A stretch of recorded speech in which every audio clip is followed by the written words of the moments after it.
Merci beaucoup Pascal. Les aéroports français sont-ils suffisamment sécurisés pour déjouer toute tentative terroriste? Frédéric Crotta a eu accès à un rapport confidentiel qui pose clairement la question de l'efficacité du dispositif français. Loin de la promenade de santé, la sûreté est un véritable casse-tête pour les autorités. Leur mission première, c'est le contrôle des personnes. Souvenez-vous, Richard Reid et ses chaussures piégées. En décembre 2001, il réussit après 2 tentatives à embarquer sur un Paris-Miami d'American Airlines. Il avait un vrai passeport, mais une fausse identité. Le faux, c'est un fléau. C'est le problème principal, c'est-à-dire qu'il y a énormément de faux.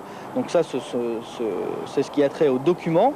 Mais vous avez aussi des personnes qui sont sous des fausses identités et qui ont des vrais documents. Celles-là sont absolument indétectables. Autre écueil, la détection des matières dangereuses. Les agents de sûreté, tous employés par des sociétés privées, sont mal payés et mal formés. La plupart du temps, ils ne savent pas ce qu'ils cherchent dans les bagages.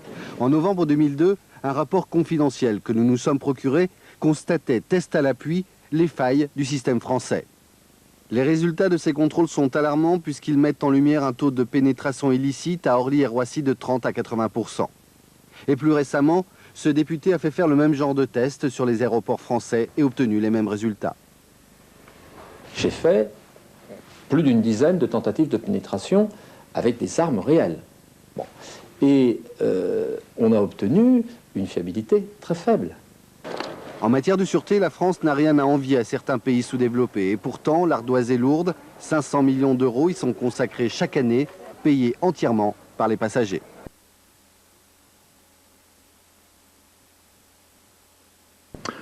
Autorisation de redécoller pour les vols d'Air France à destination de Los Angeles après 24 heures d'interruption pour cause de menaces terroristes islamistes. L'enquête n'a rien donné, nous y reviendrons dans un instant, mais d'abord, donc, ce matin, les comptoirs d'Air France à Roissy avaient repris leur activité normale. Christelle Bertrand, Patrice Hacher. Comme prévu, l'avion de Los Angeles est annoncé, présent et ponctuel. Sauf pour ceux qui devraient déjà être aux États-Unis. Ce passager a vu son vol annulé. Après beaucoup d'attentes, un interrogatoire de police, il pose à son tour les questions.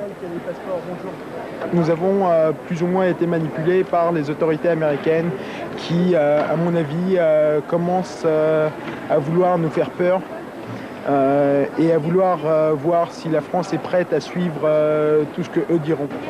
Cette famille est encore à Paris, contrairement à ce que pense Air France. À ce jour, tout le monde est reparti. Tous les clients ont une solution d'acheminement via New York, Atlanta, pour aller chez eux. Et aujourd'hui, il n'y a plus personne. Ça, c'est l'exploitation d'un vol tout à fait normal. Les contrôles et l'embarquement ont repris leurs aires de routine. Les passagers prévus sur ce vol depuis longtemps s'apprêtent à voyager normalement. Pas d'inquiétude. On y va, quoi. Il n'y a pas de souci, pas d'appréhension quelconque. Dans moins d'une heure, ils seront installés dans l'avion. Toute la journée, les vols pour Los Angeles sont confirmés.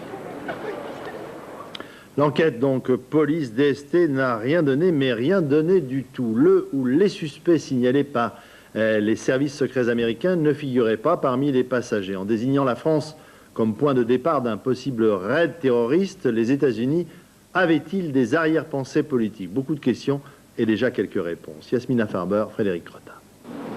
Les États-Unis ont d'abord donné aux autorités françaises les numéros des vols d'Air France considérés à risque.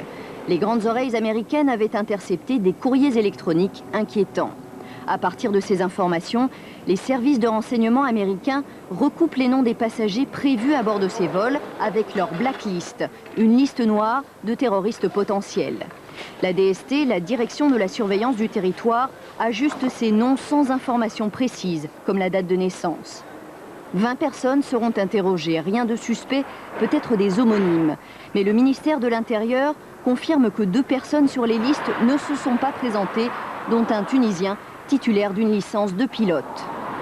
À partir du moment où il y avait une menace d'attentat terroriste sur ces lignes, que ce soit vrai ou que ce soit faux, il ne fallait pas prendre le risque.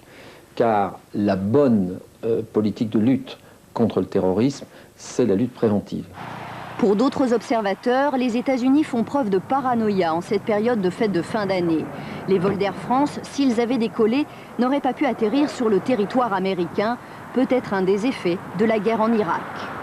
Washington et l'administration Bush, spécialement le Pentagone qui mène le jeu sur cette affaire, fait et manifeste la volonté de faire payer à la France son positionnement. Ça, c'est tout à fait clair. Selon les autorités américaines, les vérifications n'ont rien donné car ces annulations ont été trop médiatisées. Les suspects ont pu éviter l'enregistrement. Comme pour bien fonder ses craintes d'attentat, le Washington Post affirme que la cible entre Paris et Los Angeles était Las Vegas.